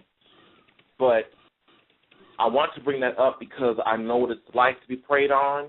I was preyed on because I actually met this man online. For those of you who know about any of the gay dating sites like Adam for Adam, that's where we actually met. And this was around the time when my mother was going through a kidney transplant operation. So it was kind of it was a stressful time because I didn't know what was going to happen. And at that time, I was in college, and I really didn't have any friends, didn't have any other outlets. So I went online, we talked for like a good 2.5 weeks or so. I actually met him at his place. I told my mom I was going out. I didn't tell her, where exactly I was going. I wanted to keep that under wraps because I had a feeling that she would freak out if she found out about the age difference. So, unbeknownst to her, I went to his house, and we were laying in bed watching television. Next thing you know, we're naked in the bed. And, of course, my mom eventually found out. And then, so there wasn't a need to hide it. So it continued on. We slept with each other on and off for 3 or 4 months. And then, all of a sudden, he dropped me, And I was thinking in my mind at the time that, okay, you dropped me sexually because you thought I was catching feelings for you. So I said, well, maybe we could just be friends. He didn't want that either. And then it just came to the point where he stopped calling altogether. It's like he just fell off the face of the earth. And so I was there kind of like, I did have egg on my face. I really did. But I just thought about that, as I look back on it, I said, what in the fuck would a 40-something-year-old man want with an 18 or 19-year-old besides doing the do? And when I look, and when I thought it now, it's kind of like where I'm kind of, because I've grown, I think my experiences, have taught me, and they've shaped me up to where I am now, to where I can differentiate between the difference between what sex is, what love is, what romance is, what friendship is. And for me, I can look at that and think that was a man that basically used me for my ass. And I can admit that. And maybe I was partly to blame, because maybe I should have thought that through a little bit better. But at the time, for me, I was in school, in high school, I didn't have any friends, didn't have any lovers, didn't have boyfriends, girlfriends, nothing. And so you want that, you want to feel love, you want to feel like you're attractive, you want to feel like you're wanted or you are valuable to somebody. And so when you have a man, a grown man, talking to you, you feel like, okay, you feel like you're on top of the world in a sense. It's like you're somewhere in outer space. Because I was getting that affection, or I was getting that attention that no one was giving me, in middle school, high school. And so once I fed into that, because of my, my naivete, I was in a sense blinded. At the same time, I could have taken responsibility because we did have unprotected sex, and that was another thing. No one thought of, neither did I. No one said, "Do you have a condom? Do we need protection? Like, is there protection?" I went ahead and we did it raw. But thankfully, I did get an HIV test months later, and I came out to be negative, so that was the good news. But looking back on it, I felt like, damn, that was just it's not molestation. Of course, since I was of legal age, I was past legal age, but he was a predator. He was a real predator. I cannot have any respect for a 40 or 50-something-year-old man who meets a teenager. I don't care if it's 18 or 19, a teenager, and you're in your 40s and your 50s, and you're basically just, making him feel good. Because for me, it wasn't like I was pursuing. It was like it was mutual. But I don't understand, how could you look at yourself in the mirror with confidence and self-respect when you played a young man and he has to go out into this world and you haven't given him anything. All you've given him was some good dick, a little bit of time, and then boom, you drop him. I don't get that. Let me go right there, because you just hit on something. And that is, darling, and this is the lesson. See, part of that whole mentor-predator thing, a lot of those predators feel as though that's the lesson that you got to learn. Okay? I remember an episode of The Golden Girls, honey, where remember when they were going to the positive reinforcement thing, roles and whatever, and the speaker sat up there and told Dorothy she was one of them children, honey, who like to take a kid and bust a balloon so they can understand that life is not always happy go-lucky moments and this, that, and the other, and that they cause a lot of drama just to teach a lesson, quote unquote. Well, a lot of times those who become the predators feel as though that is their responsibility to teach the young kids, because they got to learn this. And this, I've heard some people say that back home in Detroit. Well, shit, they need to learn, honey. This ain't that life ain't this, and life is gonna be. And but that's not your place. Huh? And I understand where you're coming. I understand exactly where you're coming from, and to me, and that's what will make me lose my respect also, because when I was taught at 7 years old by my mother. She said, "This world is a cold, cruel, and lonely place." And for me, someone who has been through things, and speaking of Michael Sand, you brought up the fact that his dad is kind of, he's taking it hard. He's at odds with his sexuality. I'm there. I've been there, and I am still in a way there, because me and my dad, we barely speak. Mm-hmm. Honestly, his birthday, which was December 28th, but when I came out to him, it's 3 years this month. I don't remember the date exactly, but it was 3 years ago this month that I came out to my dad. But that was a few months after I came out to my mother. So it's like I've been there. So with all that life has to bring us, all these curveballs, why in the hell would you purposely set a young person up? Because my view is with people that are older, they're supposed to teach you. They're supposed to build you up. They're supposed to give you some sort of growth, some sort of tool, so you can be a better individual. So as you wait are a older, minute. Yeah, thank you, honey. Wait a minute. This child is jaded a lot. Okay. Hey, young man, I'm 51 years old. Dig this. I heard you talking about how you met the man. You met him online and this, that, and the other. You went to the house. You're supposed to be watching TV. And you end up having sex and unprotected sex. First read about the unprotected sex. How old are you before I say this? I'm 21. Okay, you're 21. The HIV and AIDS has been around for 35, almost 40 years. So where was your responsibility in understanding the need for a condom? Oh, I said that. I said I'm partially to for that. We are partially to blame because no one brought it up. No, boo, not partially. Take full responsibility for your shit. Right, that's all yours. That's all yours. I'll take that, boo. I'll take that responsibility. And hold on. I ain't saying this, boo. That's first read. Second read, you go lay down with this man that you didn't met on some anonymous sex site. Let's be real. What is Adam and Adam for? Okay, boom. You ain't even got to answer because you know. Third read, when you met the motherfucker, you knew what you was going to meet him for. You may have thought it was a date, but Adam for Adam is a known sex site. You go to this man's house, first off, without a condom in your pocket. First read.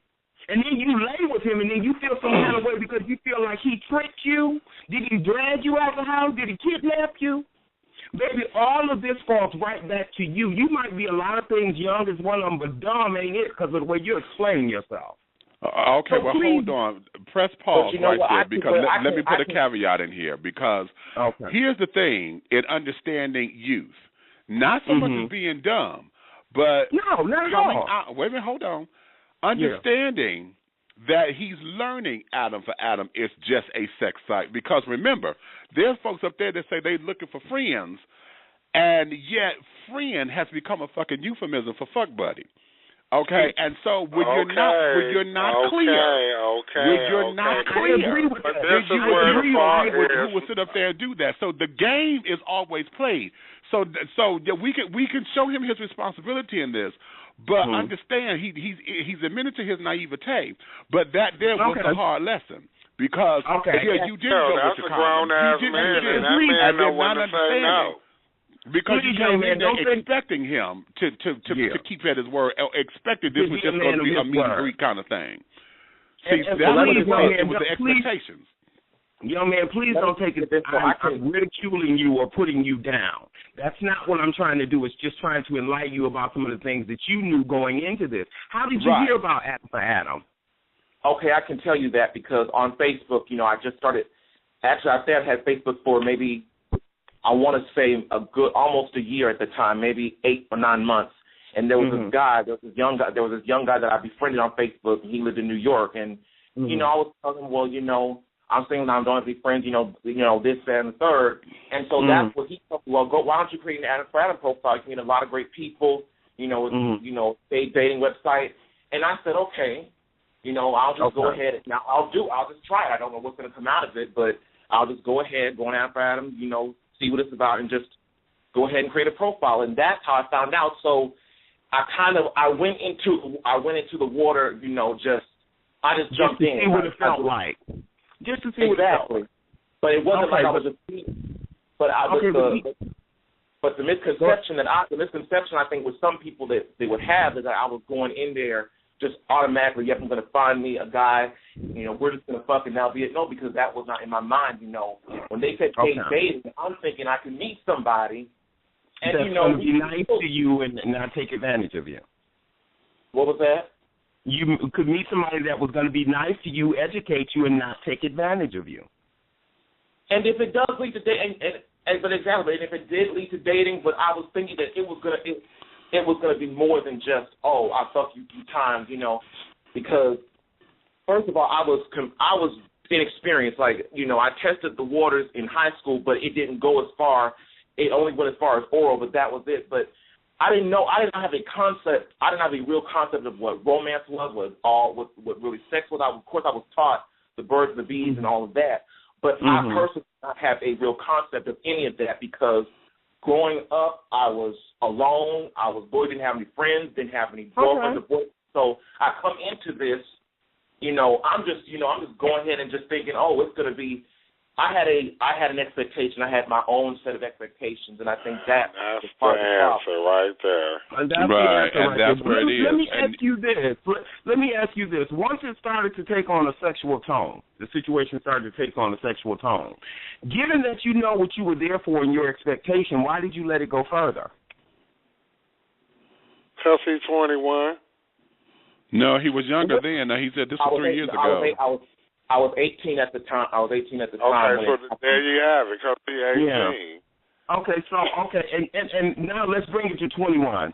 At this point, what have you learned? I wouldn't say be bitter, but what did you learn from that situation? First of all, I've learned that gay dating sites are bullshit. That was the first lesson.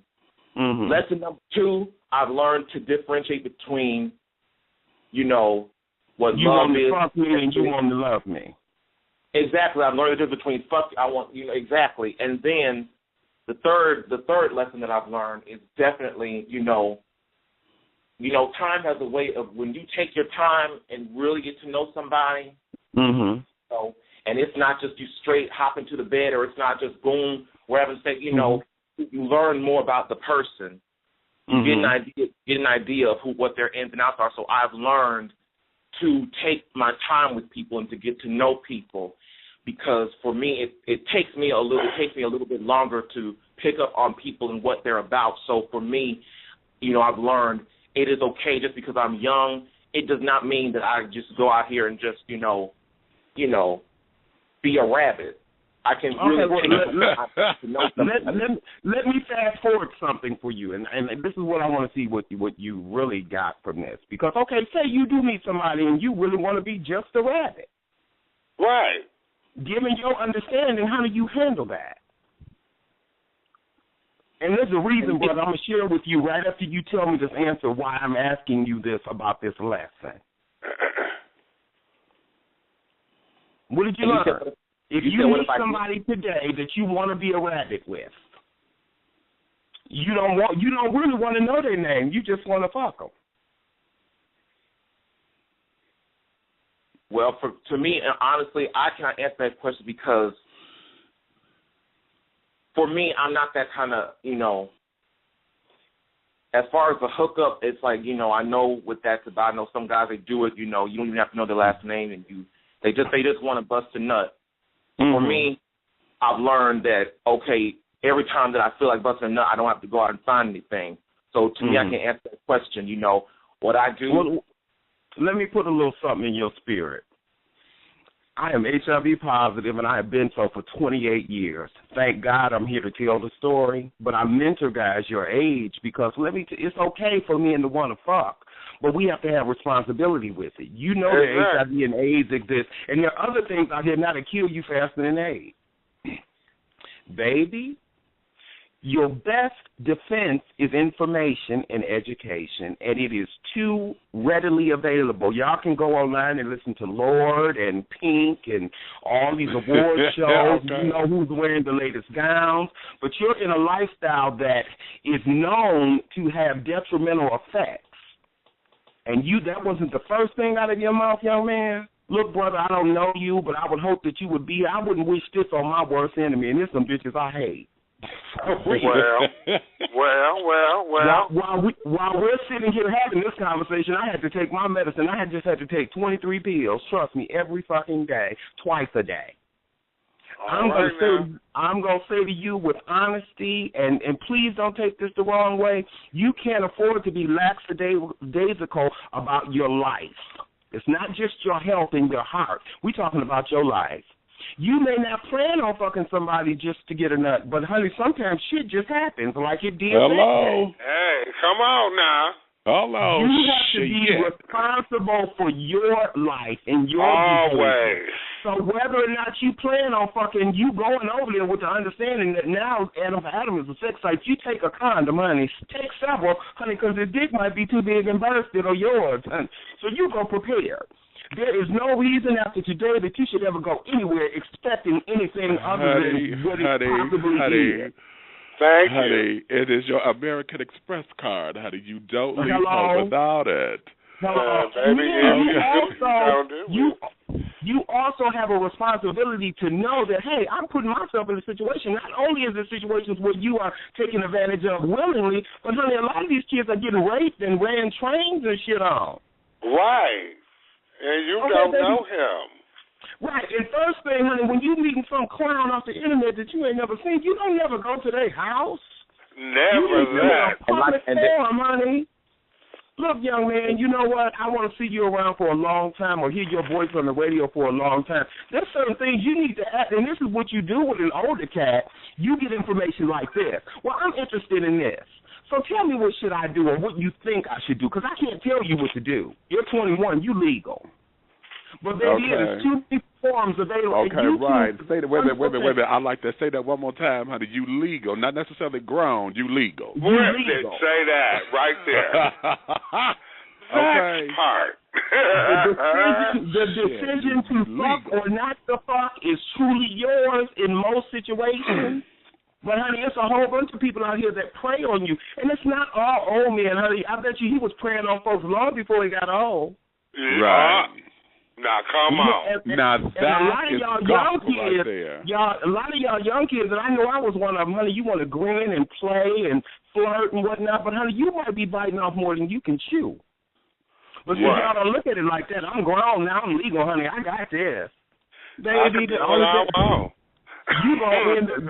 only thing you gonna get is an infection unless you do your homework, honey. Trust and believe me. Well, okay. The man I got it from, God rest his soul. The only reason I didn't kill him or I'm not in prison is because when I found out, I don't think he knew he had it. But I'm gonna tell you this: at this point, there is no need for any other person in the world to come up with HIV. No need. Okay. And there is no need for a young man such as yourself to get preyed on. I mean, there are websites and stuff that you can go on and say, look, I'm new to this. What can y'all tell me? And people like you that have been through similar experiences will flood your page with information. Did you ask anybody, or are you ashamed of the fact that you're even gay?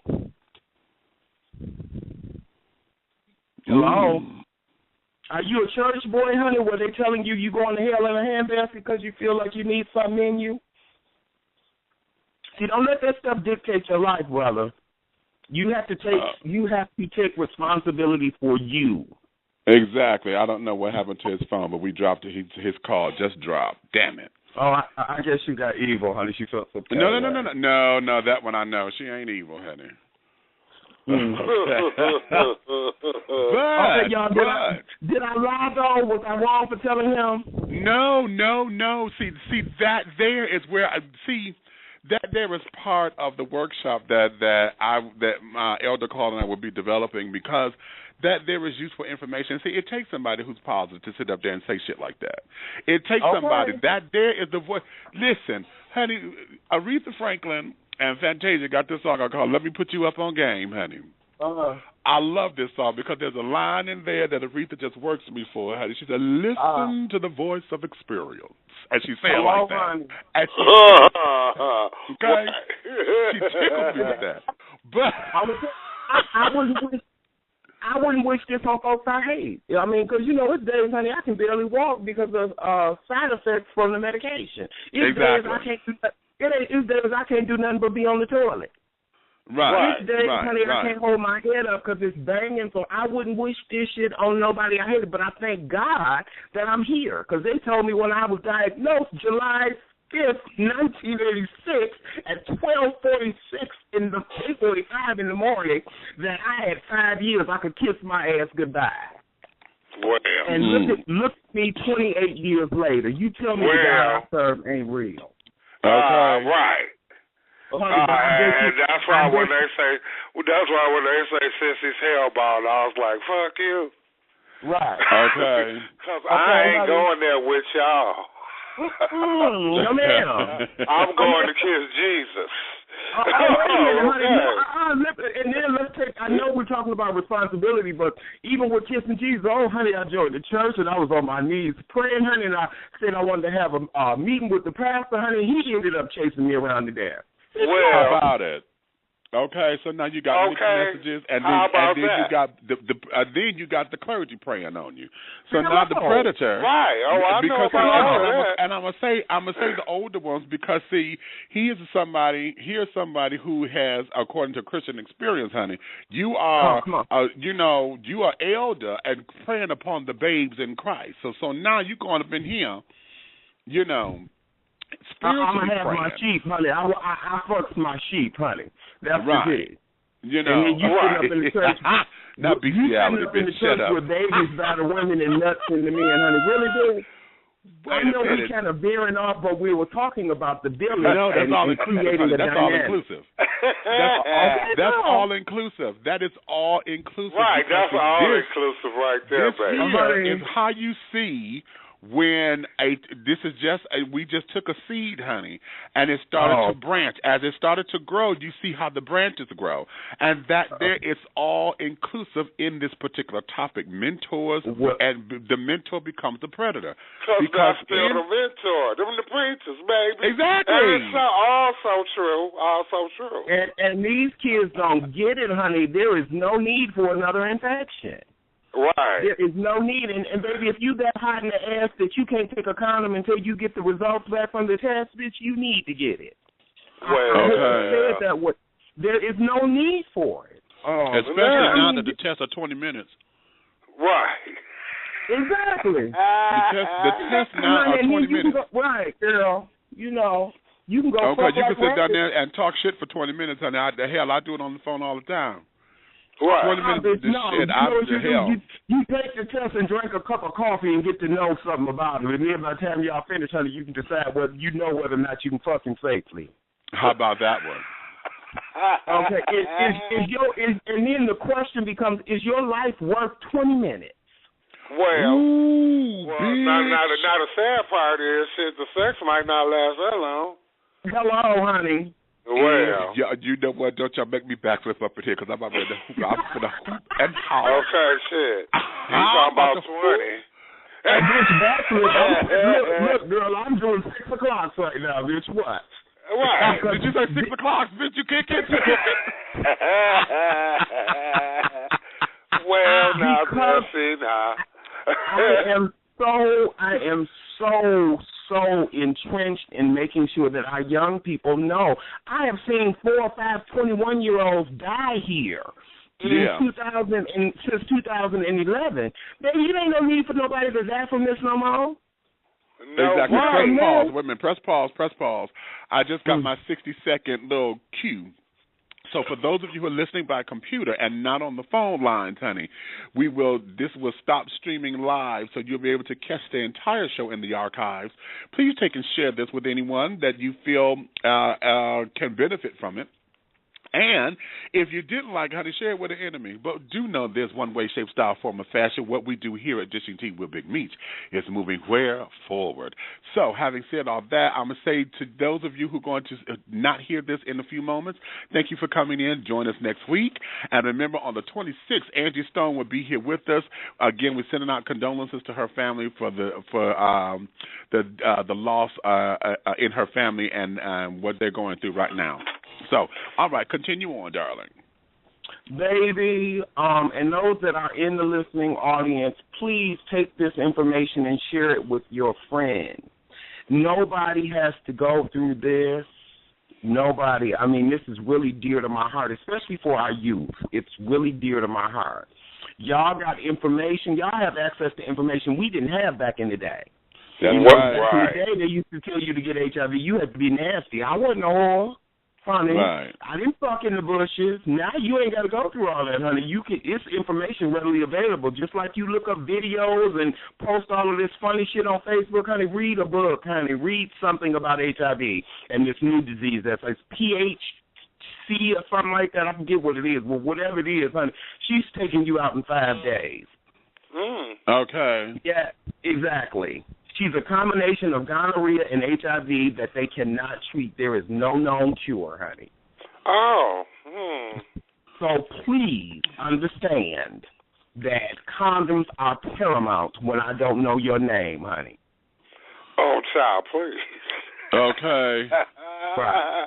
I can know your name for some years. You still might have to wear one. Well, okay, right, okay. Unless I'm fucking you on a regular basis. I was married basis. for 2 years before we stopped. Okay, hello, honey. Well, hello. Right, but and then please be aware that, honey, if you a whore, it's okay. Protect yourself. Ain't no shade, no shade, honey. Be a whore, be a good whore, be the best whore you can be. Okay. Honey, but protect yourself being a whore. It's not about the other person. I don't love nobody enough to kiss them. Right. Don't you want to wake up and be a hoe tomorrow? Shit. Oh, hello. I'm working for that. She said, you want to wake up and be a hoe tomorrow? Well, I did it one better. You can be stuck in this halfway while you're on this program, girl, but protect it. Okay. Come on. I don't care how you get it like you like it, but get it safely, bitch. For real. I ain't even mad about that. Okay. Okay. Meek, I love you. I will talk to you shortly. Have a good day, guys. I'm getting off the phone. All right, baby. Thank you so much, child. See, this is what I love about my Don't Come Out of a Bag Wednesdays, honey. Because when you are my co-host and carrying on, see, y'all take the show where it needs to go. And then I could sit back and just play referee and just guide it because, see, this here is what it needs to be. I was hoping I had a few more straight children to call up in here because I wanted to really get into this thing with Michael Sam from a straight person's perspective because I know all the gay, but then too, there are some gay children, honey, who feel as though kind of live it with him. Yeah, kind of live it with him. Live it. Yeah, because they can't get in the locker room no more because, see, they know they're gay, honey, and now they're looking at everybody. They ain't just looking at for homosexuals. Right. You went right there. You went right there. You done exposed us. Okay, bitch. Okay, you fucked up my hookup. You fucked up my hookup. I'm going to fuck up your hookup. Honey, and I've dated several professional athletes. And, honey, you would think they wearing my back out, but that's so not the case. But how about it? All right. Okay. Now, how about that? And don't fuck with me, because I will name Sammy. Okay. Now, and that's where it is. Okay, because I ain't afraid. I would name a name, honey.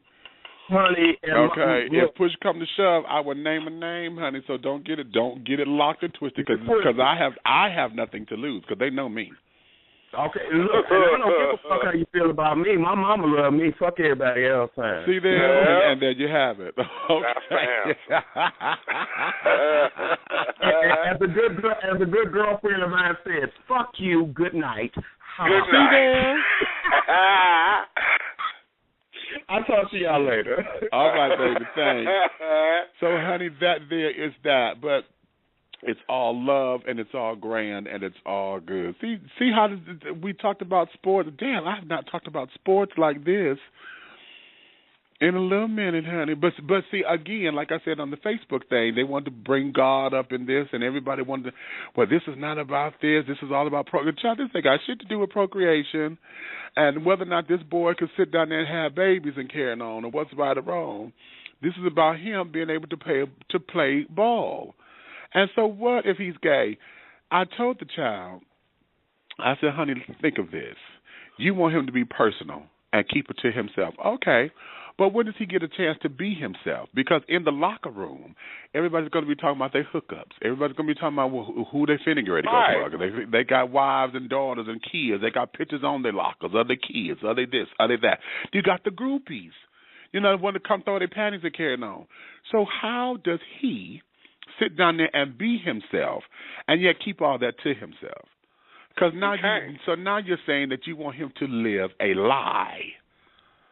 Just for the sake of the team. Fuck the team. Because what is the team going to do for me? Right. Okay, outside of when we on this court. And see, when we out here playing and we on the clock, that's when you're supposed to have my back. But see, my one of the fears that I have is that when he gets drafted, is that his very first year, they're going to go out to hurt him because, see, they're going to see if they can hurt him to get him out of the game. See? Right. You see what I'm saying? Hurt him severely enough to where, yeah, you played and, yeah, you openly gay in the NFL, rah, rah, rah. Hurt him enough to get him out of the game, out of his contracts or whatever. And I think that's going to be part of a setup, you know, because they don't want to deal with it for the sake of him not being in that damn locker. Because that's what it all boils down. It all goes back to whether or not he's going to be in that damn locker room looking at they dick and ass, which they already doing. What? Shit, you're slapping them on the ass after every play. Good job. You're slapping me on my ass, nigga. So now what? So, yeah. But having said all that, my darling, let you guys get back to your day. It's been wonderful. It's been real, honey. And today is February 12th. This is Valentine's Day weekend. So for those of you who have Valentine's, if you're betrothed, if you have spouses, if you're thinking about becoming a fiancé and all of that, God bless you. For those of us who are single and really don't give a damn about hearts and chocolate, right? Okay. Right. Okay. I'll give me a big old box of, you know what I'll do? I'll make me some more brownies. I'll make some chocolate chip brownies and put some peanut butter frosting on the top. I just take some regular peanut butter and just spread it on top as a frosting. Girl, ooh, you talking about love? Yes. Anywho, with that, tomorrow being February 13th, I want to publicly shout out my sisters. My sisters will be 37 years old tomorrow. Ha, ha, ha. So shout out to my sisters Monique and McKees for being 37 years old tomorrow. And we will go from there. Let's see, child, there's so many people, everybody who got a birthday, child, but I'm going to shout out my sisters. So we'll go from there. So with saying all that, honey, you may finish all of your crumpets because the tea has been dished, and you've been dishing tea, darlings, with Big Meats. If you love me, tell a friend. If you hate me, tell an enemy. But do know this, one way, shape, style, form, or fashion, this thing here will move forward. So until the next time, ciao.